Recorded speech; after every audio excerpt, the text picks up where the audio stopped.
बाकी जो है गैबी साहब से है कि वो नात पढ़वा लें फिर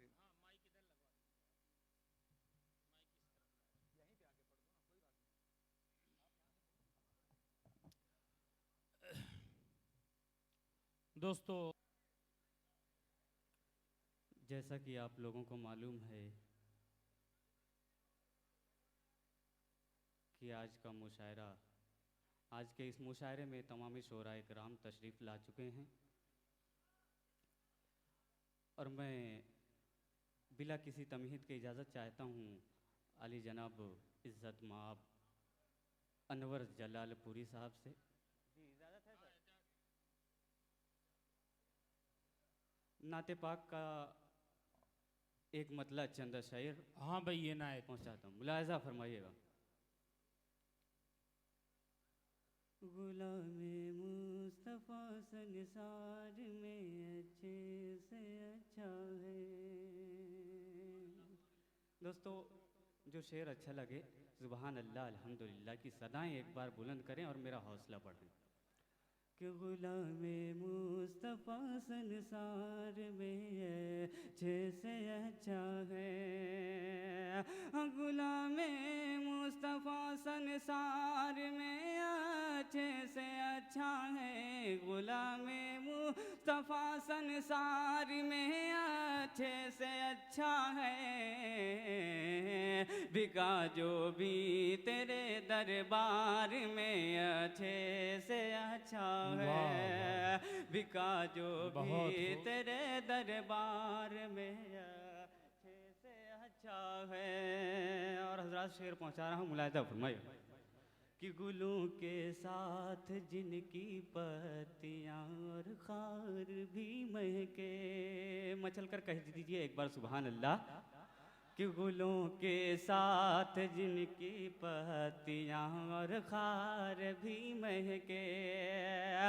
गुलों के साथ जिनकी पत्तियाँ और खार भी महके। गुलों के साथ जिनकी पत्तियाँ और खार भी महके।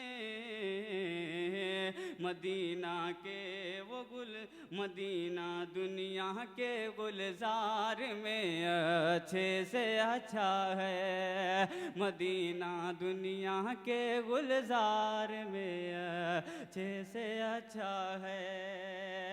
और हजरात एक बहुत ही खूबसूरत नात का शेर पहुंचा रहा हूँ, दुआएं चाहता हूँ, एक बार सुभान अल्लाह मिलकर कह दीजिए कि नबी जितने भी आए हरे किसी का लहजा शीरी था। तड़प कर कहिए एक बार कि नबी जितने भी आए हर किसी का लहजा शीरी था। नबी जितने भी आए हर किसी का लहजा शीरी था। नबी जितने भी आए हर किसी का लहजा शीरी था। मगर मेरे नबी गुफ्तार में अच्छे से अच्छा है। मगर मेरा नबी गुफ्तार में अच्छे से अच्छा है। गुलामे मुस्तफ़ा संसार में अच्छे से अच्छा है। और पुकार उठेंगे शोहदा चक कि नेमत जन्नती रब से। बहुत ही खूबसूरत शेर पहुंचा रहा हूं दोस्तों, और मैं समझता हूं कि यहाँ हाँ पर भाई उलमा इकराम भी बैठे हुए बिल्कुल हैं। सुभान अल्लाह अल्हम्दुलिल्लाह कहते रहिए। मुशायरा बहुत खूबसूरती से आगे बढ़ रहा है। माइक पर जनाब शारी काज़मी। जी दोस्त। पुकार उठेंगे शोहदा चक के नेमत जन्नती रब से। हाँ पुकार उठेंगे शोहदा चक के नेमत जन्नती रब से। पुकार उठेंगे शोहदा चख के नेमत जन्नती रब से। मिला जो जायका तलवार में अच्छे से अच्छा है। मिला जो सुभान अल्लाह, क्या कहने शारी साहब, में अच्छे से बहुत अच्छा अच्छे। है, वाह, मिला वाह, वाह। जो जायका तलवार में अच्छे से अच्छा है, गुलाम मुस्तफ़ा संसार में अच्छे से अच्छा है, मगर मेरा नबी गुफ्तार में अच्छे से अच्छा है। अस्सलामु बहुत अलैकुम। अच्छे, वाह, वालेकुम अस्सलाम। मेरा बाबरकत हो गया। मैं भी ये सोचता रहा कि तुझे सलाम, तेरे ख़ानदान पर भी सलाम, जो तेरा जिक्र करे उस ज़बान पर भी सलाम। तुम्हारे सहन में बचपन रसूल का गुज़रा, हलीमा दाई तुम्हारे मकान पर भी सलाम। आइए सलाम भेजते हैं। अब मुशायरे का बहारिया दौर का आगाज़ होने जा रहा है। आज की डाइस पे हिंदुस्तान के ऐसे ऐसे शोरा इकराम मौजूद हैं जो आलमी शोहरत याफ्ता हैं, जिनकी काबिलियत और लियाकत से पूरे हिंदुस्तान के लोग वाकिफ़ हैं। अब उस बहारिया दौर में मैं आपको दाखिल करने जा रहा हूँ। उससे कबल मैं चाहता हूँ कि आज के इस मुशायरे के इफ्तिताह का आगाज़ हो जाए, जो प्रोफेसर हसीब जामई साहब से मैं बहुत ही मुअद्दबाना गुजारिश करता हूँ कि जो हर मुशायरे में अपनी इफ्तिताही तकरीर से मुशायरे को रोशन किया, हमारे सामईन के जहन को मुनव्वर किया, और उनके जहन में जो नक्श है, जो अक्स है, वो हसीब जामई साहब का अक्स है। मैं उन्हीं को आवाज़ दे रहा हूँ इस यकीन और एतमाद के साथ कि इफ्तिताही कलमात से आज के इस मुशायरे का आगाज़ फरमा दें। गुजारिश है जनाब हसीब जामई प्रोफेसर साहब से। इज़्ज़त माब, आली वक़ार, तमाम ही डाइस पे बैठी हुई मोतबर शख्सियात और आलमी उर्दू अदब के मायनाज नाज़िम व मायनाज शायर और दीगर शायरात और शायरा। हाँ भाई, नायब प्रोफेसर साहब, वाह वाह वाह। एक तरफ हाथ में शंकर के है गुलजारे नसीम, तो दूसरे हाथ में चकबस्त की रामायण है। क्या गजब करते हो, मुस्लिम की ज़बां कहते हो और सीता को ही बनवास दिए देते हो। दोस्तों, आज का ये कुल हिंद मुशायरा, जो कि 8वां कुल हिंद मुशायरा है, तकवीम आज़मी की सरपरस्ती में, उनकी कन्वीनरी में, और राजी एजुकेशन के बारे में बहुत ज़्यादा कुछ बोलने की ज़रूरत नहीं है। दोस्तों, 21वीं सदी जो कि हमारे इस दौर में जो चल रही है, मैं इस चीज़ को बताऊं कि 21वीं सदी उर्दू के लिए नहायत ही ताबनाक, नहायत ही रोशन है। किसी को इस चीज़ का गुमान नहीं होना चाहिए कि उर्दू का मुस्तकबिल बड़ा ख़तरे में है। मैं जवाब पेश करता हूँ। जैसे इस वक्त पूरे भारत में 5 चैनल हैं जो 24 घंटा उर्दू में नश्र होते हैं, जो पहला प्रूफ है। और दूसरा प्रूफ ये है कि जो उर्दू अखबार एक सूबे से एक एडिशन निकलता था, आज एक सूबे से 15 एडिशन निकलता है। ये दूसरी वो है। तीसरी वजह बात जो मैं बताता हूँ, यहाँ पे हमारे बहुत ही अजीम शख्सियतें गुलजार दहलवी साहब हैं, अनवर जलालपुरी साहब हैं। ये लोग जो बाहर जाते हैं मुशायरा पढ़ने, चाहे लंदन जाते हों, चाहे अमेरिका जाते हों, चाहे ऑस्ट्रेलिया जाते हों, ये खुद इस चीज़ का एहसास करते हैं। वहाँ पे सुनने वाले 40, 40 एबोव या 50 एबोव की ऑडियंस रहती है। अगर मैं सच बोलूँ तो अनवर साहब आप बताएं, वहाँ पे ऑडियंस जो होती है, वहाँ पे 50 एबोव ऑडियंस होती है। लेकिन यहाँ पे भारत में आपको बताऊँ, और ख़ास तौर से भिवंडी में, ये जो है आपको ऑडियंस नौजवान दिखेगी। यहाँ तक कि डाइस पे भी बैठे हुए लोग आपको नौजवान देखेंगे। ये भी एक वो है। और दूसरी बात ये है, जो कि अभी हमारे भिवंडी शहर से उभरे हुए एक आलमी शोहरत याफ्ता शायर जो है अजीज़ नबील साहब, जो कि एक दस्तावेज़ उन्होंने लिए मुरतब की उर्दू के अहम गैर मुस्लिम शोहरा व उदबा के नाम। आमतौर से ख्याल ये किया जाता है कि ये मुसलमानों की ज़बान है, लेकिन मैं ये चीज़ बताऊं, ये मुसलमानों की ज़बान नहीं है। और कुछ लोग तो हमारे ये भी यहाँ तक मुस्लिम वो सोच लिए हैं कि भाई ये हमारे जो है मुसलमानों की जबान है, और पहले तो लाके दाढ़ी लगा दी, क्या फिर कहने, जाके वाह, जो है वाह, उसको टोपी भी लगा दिया। और इवन यहाँ तक हुआ कि यहाँ पे जब हम लोग उर्दू हेरिटेज कारवां जब मुंबई में लेकर के आए, JW मैरियट होटल में रखा गया, चीफ गेस्ट पृथ्वीराज चौहान साहब थे, और ये आरिफ नसीम साहब उसके गेस्ट थे, बाकी जावेद अख्तर साहब थे, महेश भट्ट साहब थे, और भी दीगर बहुत फिल्मी अन्नू मलिक साहब थे, ख्वाजा इकराम साहब थे, NCPL के मजीद मेमन साहब थे, ये वो लोग थे। तो वहाँ पे हमने बरजस्ता आरिफ नसीम साहब से कहा कि महाराष्ट्र में उर्दू के साथ ज़्यादा जुल्म हो रहा है। वो बोले कैसे? हमने कहा कि उर्दू क्या है, ये पूरे भारत की जबान है, हिंदू मुस्लिम सबकी जबान है, न कि मुसलमानों की जबान है। और आपने सितम ये किया है कि इसको आपने माइनॉरिटी उसमें रखा हुआ है। ये सबसे बड़ा वो जो है बदसलूकी बदतमीजी उर्दू के साथ की गई, क्या इसको कहने, वाह, कल्चरल वाह, डिपार्टमेंट वाह, में होना चाहिए। बहुत खूब और फुरफुरा, दूसरी जोरदार चीज तालियां यह है दोस्तों। कि ये दस्तावेज जो वाह, पिछले वाह, दिनों वाह। हमने जो यहाँ के स्विमिंग पूल में इसका रिलीज किया था, उसमें जो है मजीद मेमन साहब आए थे और प्रोफेसर अख्तरुल वासी साहब ने अपने हाथों से इसको रिलीज किया था। कुछ लोगों के पास होगी ये बुक। मजीद मेमन साहब ने ये बरजस्ता कहा था कि अगर सुप्रीम कोर्ट से भी ऊपर कोई अदालत होती तो इस दस्तावेज को मैं पेश कर देता, इस बिना पर कि ये मुसलमानों की जबान नहीं वाह, है, वाह, वाह। बल्कि ये हिंदुओं की भी जबान है। क्या कहने हसीब साहब, वो तो वाह, सिर्फ वाह, वाह, वाह, वाह, आजादी के वक्त, उससे पहले जो कुछ हुआ सबको मालूम है। जब पार्लियामेंट में पास हुआ 50-50 हो गया, राजेंद्र प्रसाद जी ने एक वोट इस तरफ डाल दिया, और उसके बाद इस तरफ ऐसे मामला होने लगे, उर्दू के साथ ये हो रहा, उर्दू के साथ हो रहा। ऐसा नहीं है, हिंदी उर्दू एक साथ है, उसका पक्का सबूत इस डाइस पे भी हम दे रहे हैं। यहाँ पे कमल प्रताप गढ़ी साहब भी मौजूद हैं, यहाँ पे अनामिका अंबर भी मौजूद है, जो इस बात की गवाह है कि उर्दू और हिंदी एक समान है।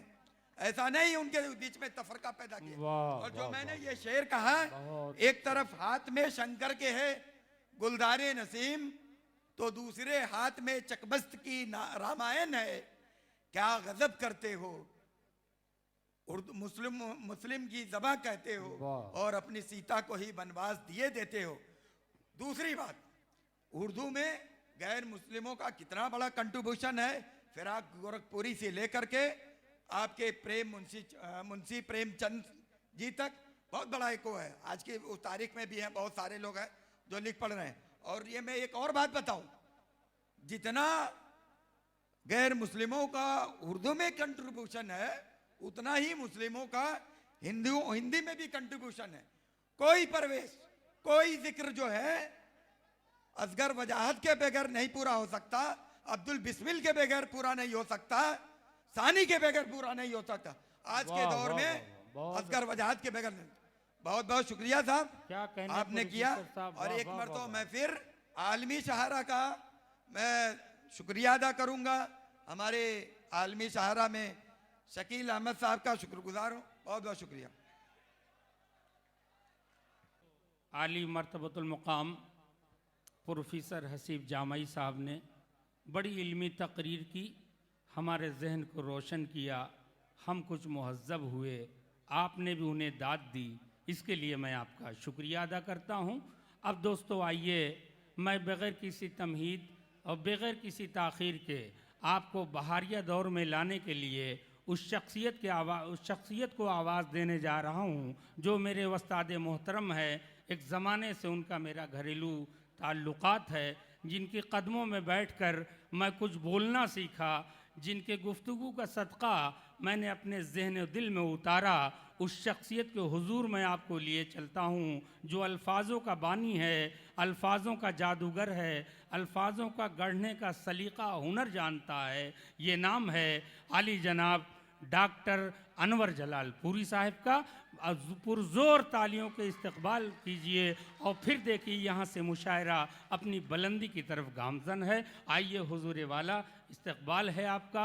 मेरी खुशकिस्मती है कि उस्ताद मोहतरम और शागिर्द एक ज़माने के बाद एक डाइस पर एकजा हुए।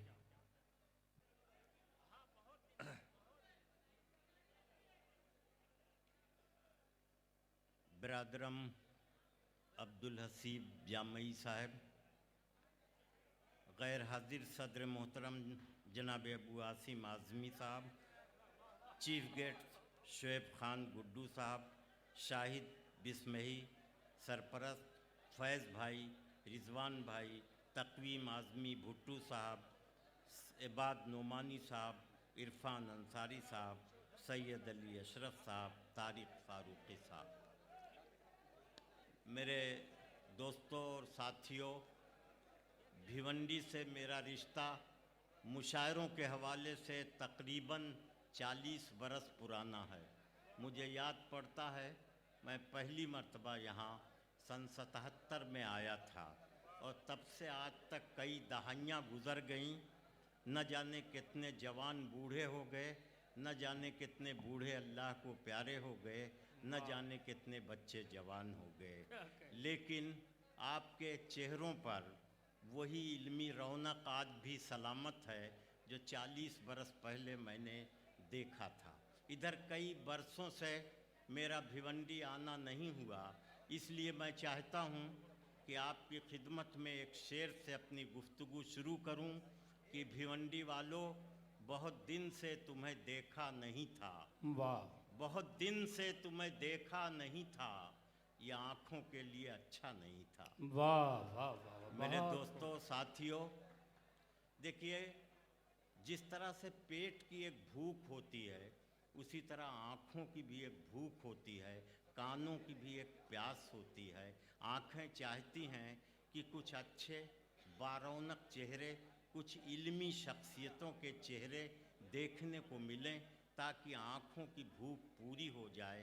कानों की भी एक प्यास होती है, ये भी चाहते हैं कि कुछ अच्छी आवाज़ें सुनने को मिलें, कुछ कीमती जुमले सुनने को मिलें, कुछ खूबसूरत ख़यालात का रस इन कानों में घुल जाए, इसका इंतज़ार ये कान भी किया करते हैं। मुझे बड़ी खुशी हो रही है आज कि मैं बरसों के बाद आया हूँ, लेकिन 3 दहाइयों से ज़्यादा, तकरीबन 4 दहाइयों से मेरा जज्बाती रिश्ता आपसे है और मैं इसी वजह से जब भिवंडी आता हूँ तो आपके बहुत करीब अपने को महसूस करता हूँ। क्या कहने डॉक्टर साहब। एक वाह, चीज़ वाह, वाह, मैं बहुत अच्छे, वाह, आपको वाह, बता वाह। दूं कि मेरी बातें गौर से सुनिएगा कि दुनिया में कोई कौम न तो जीतती है न हारती है, बल्कि जीतती है तरक्की पसंदी, दूरअंदेशी, इल्मी शऊर।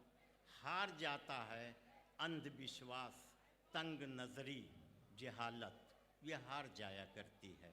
इसलिए अगर आपको इस दुनिया में फातेह बन के अपने समाज में रहना है तो तरक्की पसंद बनना पड़ेगा, दूरअंदेश बनना पड़ेगा, इल्मी शऊर की रोशनी अपने दिलो दिमाग में महफूज करनी पड़ेगी। तब आप जो है आज की दुनिया में बावकार ज़िंदगी गुजार सकेंगे। एक चीज़ और मैं बता दूं कि ज़बान और तहज़ीब का बड़ा करीबी रिश्ता है और दुनिया में तहज़ीबों की हिफाजत बेइंतहा ज़रूरी है।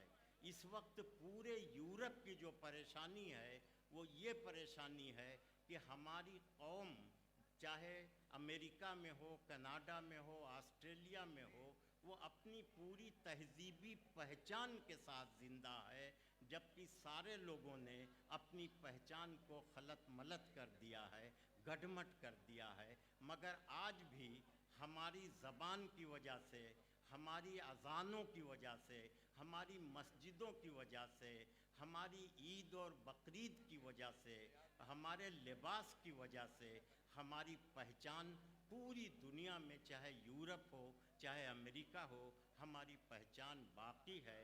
और ये हमारी जो तहज़ीबी और सकाफ़ती पहचान है, इस पहचान के लिए ज़रूरी है कि हम अपनी ज़बान की हिफाजत करें।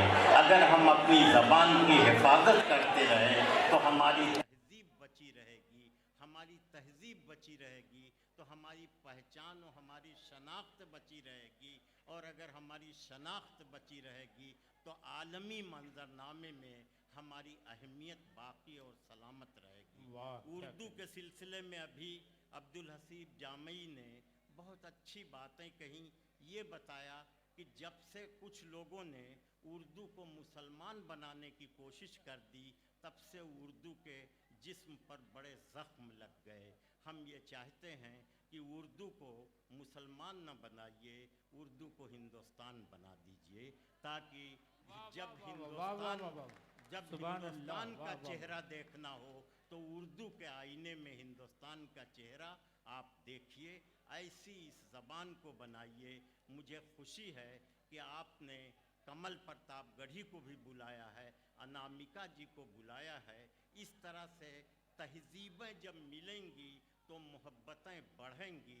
एक चीज़ और जान लीजिए कि दुनिया में तहजीबें कभी नहीं टकराती हैं, जब टकराती हैं तो वहशतें टकराती हैं। हमारे अंदर का जंगलीपन टकराता है, और हमारे अंदर का जंगलीपन इसलिए है कि हमें तालीम की कहीं न कहीं से कमी है। उस तालीम की कमी है हमारे अंदर, जो तालीम पूरी कायनात को फतेह करने का जज्बा और शऊर रखती है। उस तालीम की हमारे अंदर कमी है। तो आइए हम उस तालीम की तरफ चलें जिस तालीम को हासिल करके 125 बरस पहले इकबाल ने कह दिया था कि सितारों से आगे जहां और भी हैं, अभी इश्क के इम्तिहान और भी हैं। तो वो तालीम जो सितारों से आगे की दुनिया को देख सकती है, उस तालीम को भी हासिल करना ज़रूरी है। और वो तालीम भी हासिल करिए जो वहाँ तक आपको ले जाती है जहाँ ये चाँद सितारे सब ख़त्म हो जाते हैं, एक आखिरत का तस्वूर होता है। उस तालीम की भी ज़रूरत है। दीन और दुनिया दोनों का बेहतर इम्तज़ाज जो है वही हमारी ज़िंदगी को मेयारी बना सकता है और कामयाब बना सकता है। इन मुशायरों के ज़रिए हमें अपनी तहज़ीब की हिफाजत करनी है, अपनी ज़बान की हिफाजत करनी है, अपनी आखिरत और अपनी इस दुनिया को, दोनों के इम्तज़ाज को समझने की कोशिश करना है, और अपनी ज़िंदगी के सर पर इस इम्तज़ाज के ताज को महफूज कर लेना है। इन लफ्ज़ों के साथ मैं अपनी गुफ्तगू ख़त्म कर रहा हूँ।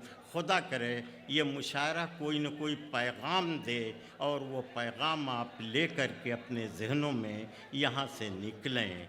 मैं मुशायरे का आगाज़ कर देना चाहता हूँ। भाई किससे? हाँ, ज़रा सा 1 मिनट उस्ताद, ये आगे की सफ़ें जो हैं इसको खाली कर दें। मेहमान खुसूसी आ रहे हैं तो इस पे वो लोग बैठेंगे, और उसके बाद जी बिल्कुल बिल्कुल आप इत्मीनान रखिए।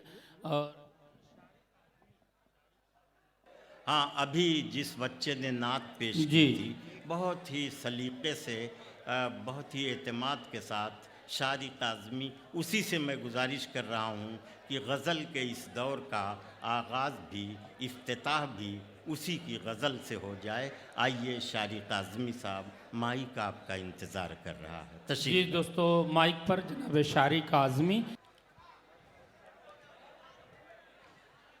दोस्तों, एक मतला चंद शेर से अपनी शायरी का आगाज़ करता हूँ। इजाज़त चाहता हूँ, इजाज़त है? निगाहें न फेरो चले जाएंगे हम, निगाहें न फेरो चले जाएंगे हम। दोस्तों, अगर कहीं से ऐसा लगे कि आपके दिल की बात कह दिया हूं तो मुझे अपनी दुआओं से नवाज दीजिएगा। कि निगाहें न फेरो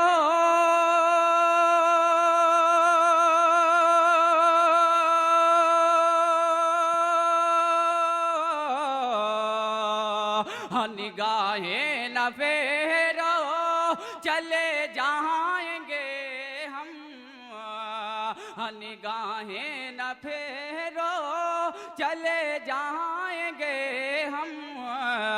मगर याद रखे ना कि याद आएंगे हम, मगर याद रखे ना कि याद आएंगे हम। बहुत बहुत शुक्रिया हजरात। एक शेर पहुंचाता हूं, मुलाहिजा फरमाइएगा। कि हमें यूं न छोड़ हुस्न मतला है दोस्तों, मुलाहजा फरमाइएगा कि हमें यूं न छोड़ो कि मर ही जाएंगे हम। गैबी साहब कि हमें यूं न छोड़ो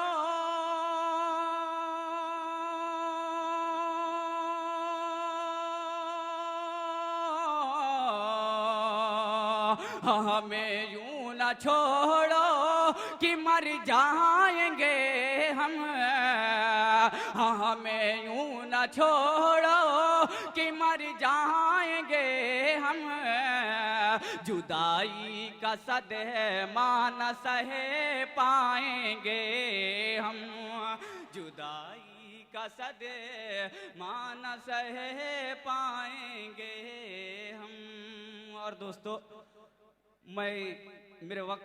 मेरे हिस्से में जो वक्त आया था, मैं बस मक्ते का शेर पहुंचाता हूं और दोस्तों मैं अपनी जगह ले लूंगा। मुलाहजा फरमाइएगा, अपनी पूरी दुआओं और पूरी मोहब्बतों से इस तालिब इल्म की हौसला अफजाई करिएगा। दोस्तों पढ़ता हूं कि उजड़ जाएगी मेरी दुनिया जो शारिक। एक बार दोस्तों तालियां तो बजा दे, ऐसा लगना चाहिए कि उर्दू अदब की सरजमीन है। यहाँ बहुत दूर दूर से शोरा इकराम तशरीफ लाए हैं, उनको भी ये महसूस होना चाहिए दोस्तों कि ये भिवंडी सरजमीन है, उर्दू अदब के चाहने वाले लोग हैं। मैं शेर पहुंचाता हूं दोस्तों, मुलाहजा फरमाइएगा कि उजड़ जाएगी मेरी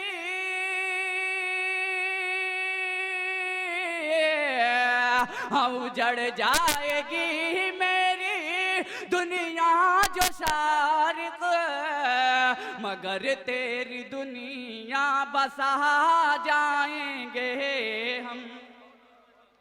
राफत है, इसका बहुत शुक्रिया। भिवंडी एक सनती शहर है, लेकिन सनत और तिजारत के साथ साथ इसका इल्मी मर्तबा भी कहीं से कम नहीं है। भिवंडी में बहुत अच्छे नस्र लिखने वाले हैं, बहुत अच्छे शेर कहने वाले हैं। ये अलग बात है कि मुशायरों में उनका आना जाना बहुत कम है, लेकिन उनकी सलाहियतें ऐसी हैं जिन सलाहियतों से ज़बान और अदब का चिराग फरोज़ां है। मैं उन तमाम शोरा को जो भिवंडी के हैं और स्टेज पर नहीं हैं, उन्हें अपनी मोहब्बतों का सलाम पेश करता हूँ। एक शख्स जिसका नाम अज़ीज़ नबील है, मेरे भी बहुत दोस्त हैं, दोहा कतर में हैं, वो भिवंडी के रहने वाले हैं, लेकिन पूरे खलीजी ममालिक में अपनी इल्मी और अदबी सरफराजी का लोहा उन्होंने मनवा लिया है। ये किताब दस्तावेज़ के उन्वान से उर्दू के गैर मुस्लिम मोतबर शोरा जो हैं, जिनकी तारीख़ में एक हैसियत है, उनको इकट्ठा कर दिया, उनकी शख्सियत को और उनके फ़न को। इससे पहले भी इनकी एक किताब आ चुकी है फ़िराक़ गोरखपुरी के सिलसिले में।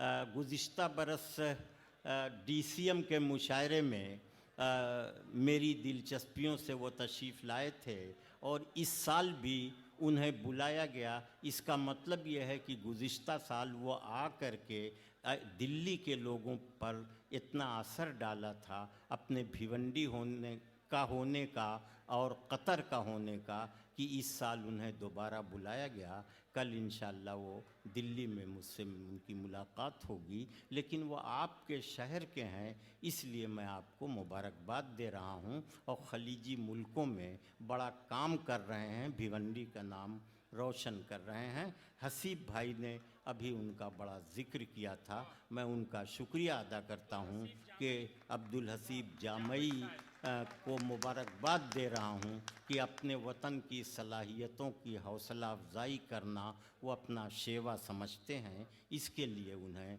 बहुत बहुत मुबारकबाद।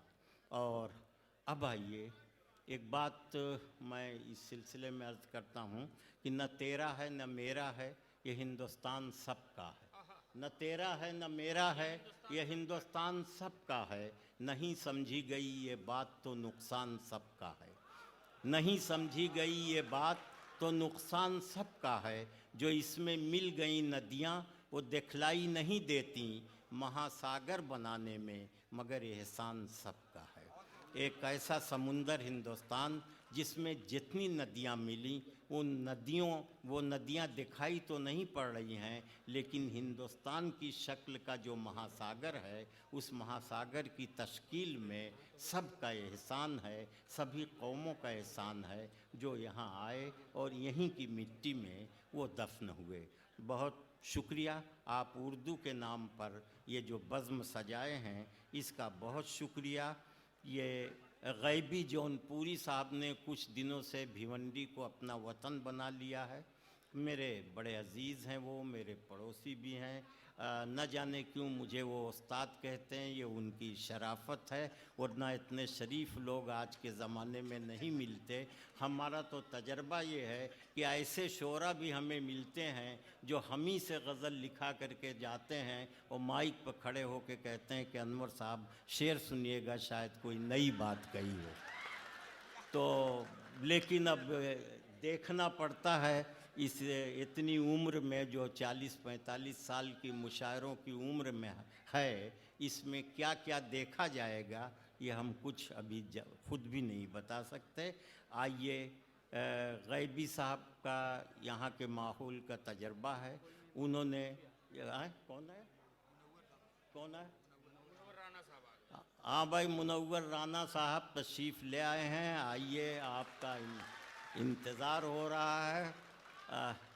मुनव्वर भाई की खूबी ये है कि मुनव्वर भाई आसानी से हासिल नहीं होने वाली चीज़ हैं।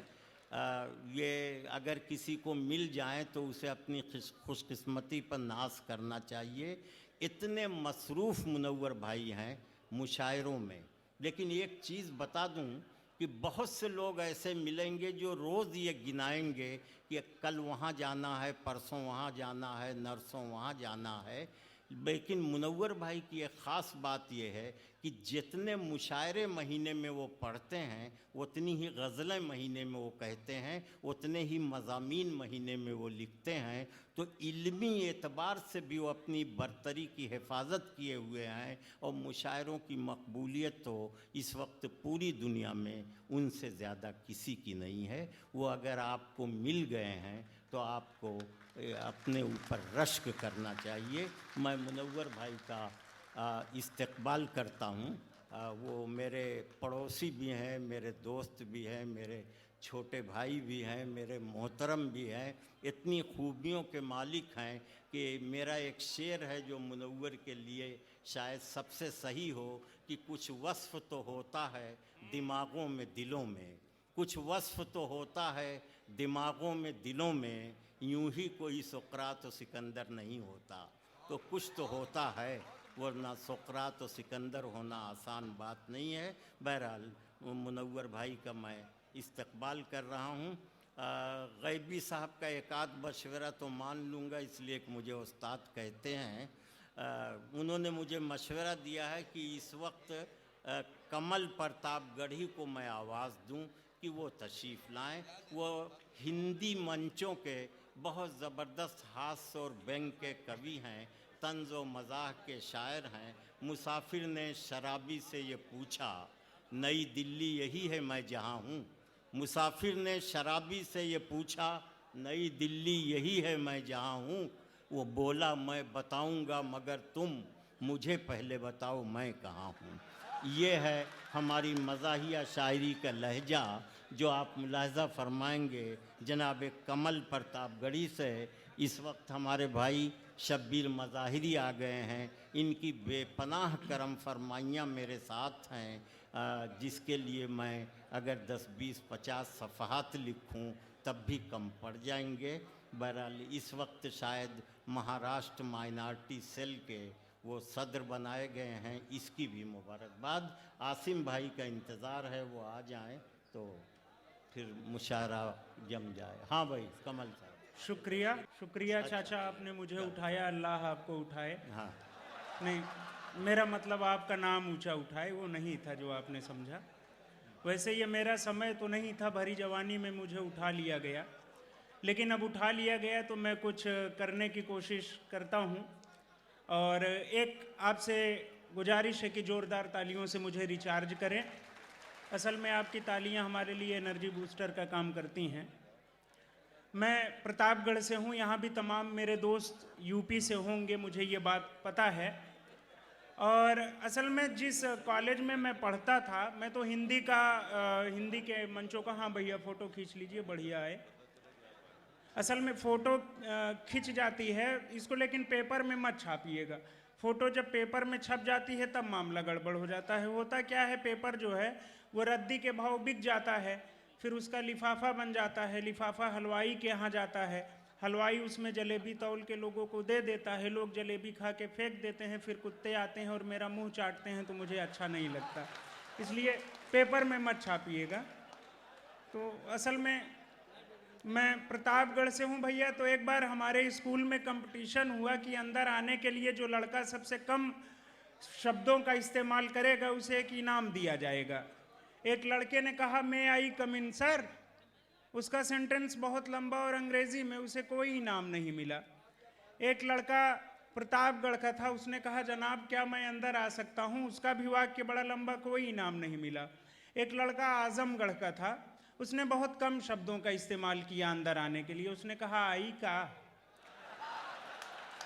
तो ये कमाल आजमगढ़ के और जौनपुर के ही लोग कर सकते हैं। और अगर आजमगढ़ और जौनपुर के लोग हों तो आप अपने लिए तालियां बजाएं दोस्तों। कुछ ऐसी तमाम बातें हो जाए करती हैं। आपसे जुड़ने के लिए कुछ बातें कर रहा हूं, हालांकि थोड़ा सा वक्त कम है और जल्दी ही शहीद भी हो जाऊंगा। तमाम बाहर से शोरा हजरात मंगाए गए हैं, डाइस पे पीछे रखे हुए हैं बड़े बड़े शायर। इसके बाद ये सब आएंगे।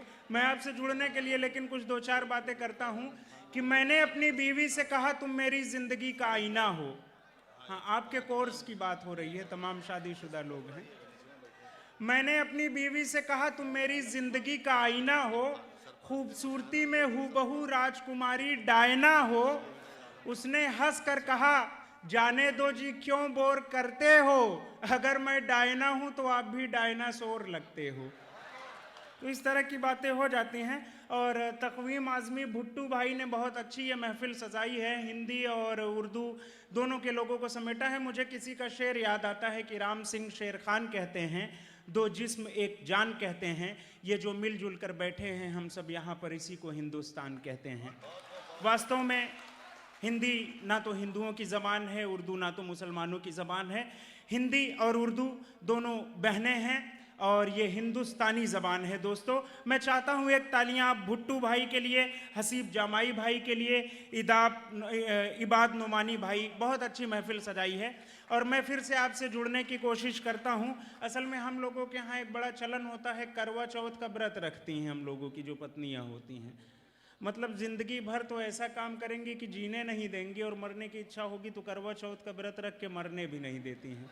तो रोज नया एक जख्म भरने भी नहीं देती, रोज नया एक जख्म भरने भी नहीं देती, कान पकड़ती मन का कुछ करने भी नहीं देती, फरमाइश पर फरमाइश जीने नहीं देती है, और करवा चौथ का व्रत रख के मरने भी नहीं देती है, और करवा चौथ का व्रत रख के मरने भी नहीं देती। एक मैं और अपनी भाषा में आपको सुनाता हूँ, प्रतापगढ़ की भाषा में। तमाम लोग यहाँ अवधी और भोजपुरी समझने वाले लोग होंगे, मुझे ऐसा लगता है। असल में जब मेरी शादी हुई तो एक भी पैसा दहेज नहीं मिला था मेरी शादी में। इसलिए नहीं मिला था कि मैं मतलब दहेज का विरोधी हूँ, बल्कि इसलिए दहेज नहीं मिला कि उस लायक था ही नहीं मैं कि कुछ मिलता। किसी तरह शादी हो गई, यही बहुत बड़ी बात। हमारी होने वाली पत्नी ने हमारी सासू जी से कहा कि मम्मी, जिनसे हमारी शादी होने वाली है, सुना है वो शायर हैं, तंजो मजाह के शायर हैं, कवि हैं। तो हमारी सासू माँ ने उनको समझाते हुए कहा, बेटी डरने की कोई बात नहीं, मर्दों में थोड़े बहुत ऐब तो होते ही हैं। तो मैं वहाँ से सुनाता हूँ अपनी भाषा में कि बिन दहेज आपन बियाह जब हम कई डारे तय, कलीम भाई, बिन दहेज आपन बियाह जब हम कई डारे तय, ससुर जी हमरे बोले भगवान आपकी कृपा भय, गऊ समान है बिटिया हमार, दमाद है एकदम हीरा, पिताजी हमरे रोक न पायन बिन दहेज कै पीरा। बोले सही कहा तो समधी जी, बड़ा अनोखा मेल है, लड़की अगर गऊ है तोहरी लड़कऊ हमरा बैल है, लड़की अगर। तो इस तरह की तमाम जो है बातें होती रहती हैं। असल में शादी वादी तो मामला है ही है झंझट का। काश इसमें भी लोन का सिस्टम होता, लोन लेके शादी वादी की जाती और लोन ना भर पाने पे बैंक वाले बीवी उठा ले जाते तो भगवान कसम सारी दिक्कतें खत्म हो जाती। लेकिन इसमें ऐसा कोई सिस्टम नहीं है दोस्तों। अच्छा, उसमें भी सबसे बड़ी बात ये कि लोग कहते हैं कि औरतों को सताया जा रहा है, औरतों के अधिकारों को उसका हनन किया जा रहा है, उनको दबाया जाता है। लगता है जैसे भगवान ने इन्हीं को बना के भेजा है हम लोगों को, जैसे मर्दों को नेट से कहीं से डाउनलोड कर लिया गया है। तो सब ये अपने हक की बात करती हैं कि लोग कहते हैं कि औरतों को सताया जा रहा है, लोग कहते हैं कि औरतों को सताया जा रहा है, उनके अधिकारों को दबाया जा रहा है। मैं अपनी बेगम को क्या सताऊंगा जनाब, अपने ही घर में मैं खुद सताया जा रहा हूँ।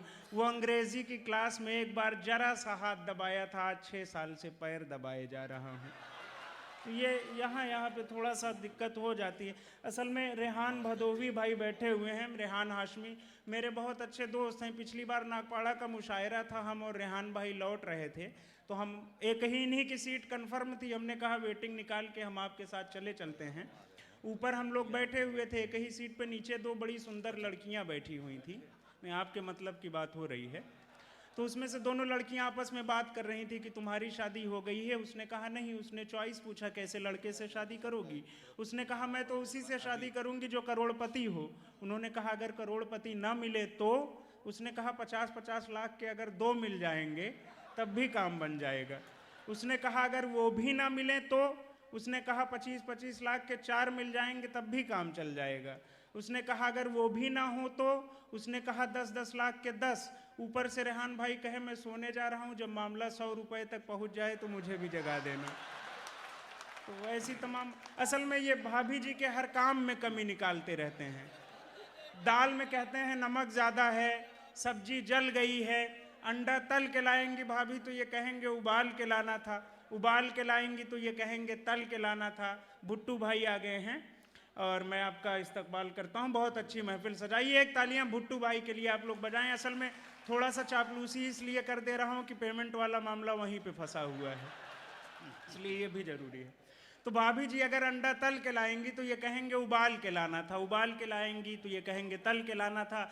एक दिन भाभी जी 2 अंडा लेके आई, रेहान भाई को दिखाई। रेहान भाई ने दोनों अंडों को उलट पलट के देखा। भाभी जी बड़ी खुश कि अब कहाँ से कमी निकालेंगे। लेकिन रेहान भाई की आदत खराब, इन्होंने दोनों अंडों को उलट पलट के देखा, कहा बड़ी बेवकूफ़ औरत हो, जिस अंडे को तलना था उसे उबाल दिया और जिस अंडे को उबालना था उसे तल दिया। तो ये सब आदत की बात है, जिसकी आदत खराब हो जाए। मुझे लगा शायद पीछे से कहीं से फायरिंग वायरिंग हो रही है। असल में मेरा बीमा भी नहीं हुआ है, इसलिए थोड़ा सा ज़्यादा मैं डर रहा था। सुनता हूं अमेरिका में बंदर कार चलाते हैं। देश के जो हालात हैं, सियासत पे तंज और आपको हंसने और गुदगुदाने की भी कोशिश। सुनता हूं अमेरिका में बंदर कार चलाते हैं, लंगूर रूस में सुनता हूं हथियार चलाते हैं। 2 आदमी बात कर रहे थे, एक ने कहा कि सुनता हूं अमेरिका में बंदर कार चलाते हैं, लंगूर रूस में सुनता हूं हथियार चलाते हैं। तो तीसरे ने कहा बंदर और लंगूर जो करतब करते हैं ये तो बहुत कम है। अगर सच्ची बात हो तो आपकी दुआएं चाहता हूं कि तो तीसरे ने कहा बंदर और लंगूर जो करतब करते हैं ये तो बहुत कम है। एक देश ऐसा है जहां गधे सरकार चलाते हैं, एक देश ऐसा है जहां गधे सरकार चलाते हैं। तो इस तरह की भी तमाम बातें हो जाया करती हैं। और असल में बाबा रामदेव जी का भी बड़ा प्रचार अभी रहा है। बाबा रामदेव जी ने कहा जब चुनाव होना था कि काला धन वापस लाएंगे, काला धन वापस लाएंगे, लेकिन अभी तक कोई काला धन वापस नहीं आया। बाबा रामदेव ने असल में खुल के कहा ही नहीं। आप लोगों को याद होगा जब बाबा रामदेव भाषण देते थे कि काला धन वापस लाएंगे तो एक आंख ऐसे दबा दिया करते थे। तो इसलिए काला वाला धन कोई वापस नहीं आएगा। एक मिनट, सदर मुशायरा अली मर्तबत इज़्ज़त माब जनाब अबू आसिम आज़मी साहब, जिनका नाम पूरी उर्दू दुनिया, पूरी सियासी दुनिया, आलमी पस मंज़र में भी चाँद और सूरज की तरह से नुमायाँ है, वो तशरीफ़ ले आए हैं। हम उनका इस्तकबाल करते हैं।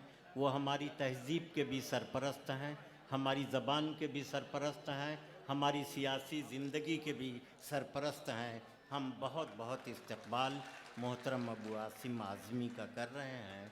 वो मुशायरे की सदारत भिवंडी में कर रहे हैं, लेकिन वो कभी दुबई, कभी सऊदी अरबिया, कभी आज़मगढ़ और कभी लखनऊ में इल्मी जलसों और मुशायरों की सदारत करते हैं। एक ऐसी शख्सियत जिसकी शख्सियत से सियासत, अदब, तहज़ीब और ज़बान का हुस्न ये सब कुछ वाबस्ता है, सब कुछ जुड़ा हुआ है अबू आसिम साहब की शख्सियत से। माइक पर कमल प्रताप गढ़ी अपनी शायरी सुना रहे हैं। बस अब मैं अपनी आखिरी कविता आपको सुनाकर उसके बाद शहीद हो जाऊंगा, क्योंकि जैसा मैंने पहले भी कहा था कि बाहर से तमाम बहुत अच्छे अच्छे शोरा मंगाए गए हैं और पीछे रखे हुए हैं। अच्छा, तो मैं एक सेकंड का एक ऐलान। देखिए, बड़ी शख्सियतों के की आमद का कोई न कोई फ़ायदा अवामी तौर पर भी पहुंचता है। आसिम भाई के हुक्म से ये मुशायरा आम किया जा रहा है। जो लोग बाहर हैं, किसी वजह से पास नहीं हासिल कर सके, वो अंदर आ सकते हैं, लेकिन पूरी तहज़ीब की हिफाजत के साथ अंदर आएँ। जो लोग बाहर हैं, रिजवान मिस्टर साहब आ गए, उनका भी इस्तकबाल। मैं एक बार फिर सब लोगों का, शोएब खान गुड्डू साहब, सरपरस्त हमारे दो हैं, शाहिद बिसमी साहब, फैज़ भाई इनका, रिजवान मिस्टर साहब, तक़वीम आज़मी भुट्टू साहब, इबाद नोमानी, इरफान अंसारी, सैयद अली अशरफ, तारिक फ़ारूक़ी, इन दोस्तों और करम फरमाओं का शुक्रिया अदा करता हूँ, उनका इस्तकबाल करता हूँ। हाँ भाई, अब मैं आखिरी अपनी कविता पढ़ के अपनी जगह लूँगा। एक ज़ोरदार तालियों से मुझे आदेश दें। अच्छा, ये सोचिए कि जिस समय बाबा रामदेव सलवार सूट पहन के भाग रहे थे रामलीला मैदान से, अगर उस समय कहीं उनको आशाराम बापू देख लेते तो क्या होता।